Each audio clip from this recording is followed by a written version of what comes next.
Nah yang kabel bro dia bosak dia lebih rumah lagi. Saya nak ke virus corona ngan ke yang bi virus corona.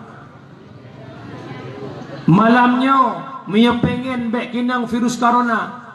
Malamnya Mia pengen nak kepuji oleh Allah daripada virus corona. Baik ni dengar haba-haba si gampang lo ini aduh. Kau pegang enggak boleh keluar rumah, enggak boleh lagi ke masjid. Hai. Oi. Wadah tsunami yang nak tinggal iban Acehnya putra dengar. Mapakan sitro iblis-iblis orang yang kahibit dalam masjid le. Yang kalau kemah yang naik iblisnya lah kawannya.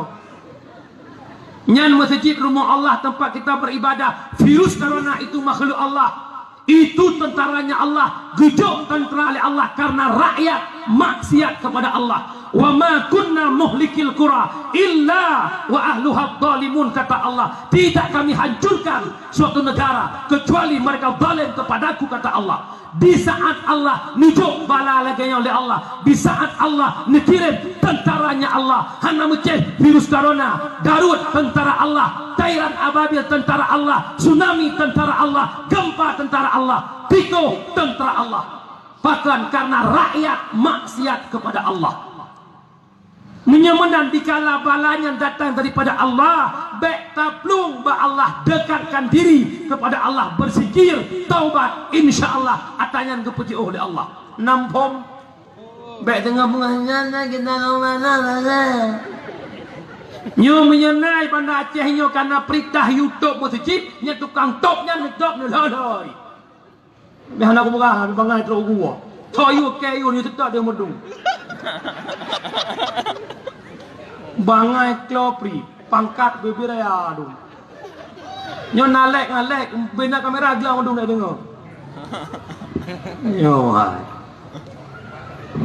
Ibu orangnya ulah masjid kan hanya tamang le urunyo kan aku dengar berita Indonesia hanya tamang le macam orang tu Jumaat. Le tu Jumaat Ramadan tan le ju.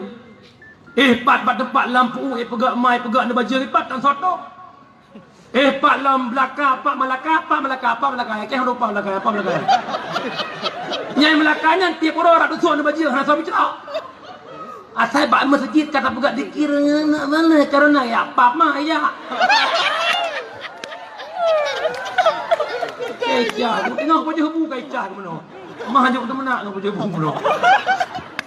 Nyawa merdu berhabang mana matahu su mendaga. Urung-urung beria nan jana preh you. Gahan di kurung peluh per kilo tapak ambil dua nan jana preh. Iruhnya piruh je semayang tan. Hai umpan tan. Nyo malamnya dengar dakwah dia dakwah nak taubat nak ampun ba Allah yang virus-virusnya dalam pegui belum. Nan dengar lah. Nyo malamnya punya pelai dia dakwah tak pakai kadar mendum. Nampakan? Nak gaka beli tulun madalan. Buka.